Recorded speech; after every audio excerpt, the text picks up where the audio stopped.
లైఫ్లో ప్లాన్ చేసిన ట్రిప్స్ కంటే ఇలా సడన్గా వెళ్ళే ట్రిప్స్ ఇచ్చే కిక్కే వేరు కదా. అసలు అనుకోకుండా ఫ్యామిలీతో అయితే తిరుపతి వెళ్దామని స్టార్ట్ అయిపోయాం.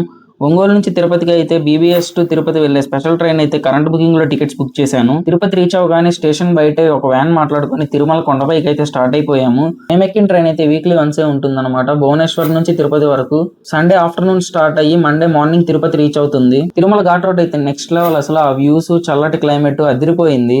ఇంకా ఫైనల్ గా తిరుమల అయితే రీచ్ అయిపోయాము. తిరుమల రీచ్ అవగానే రూమ్స్ తీసుకుందామని సిఆర్ ఆఫీస్ దగ్గరికి అయితే వచ్చేసాము. తిరుమలలో రూమ్స్ తీసుకోవాలి అంటే ఈ గైడ్ లైన్స్ అయితే ఖచ్చితంగా ఫాలో అవ్వాలి. ఒకసారి డిస్ప్లే చేస్తున్నా చూడండి.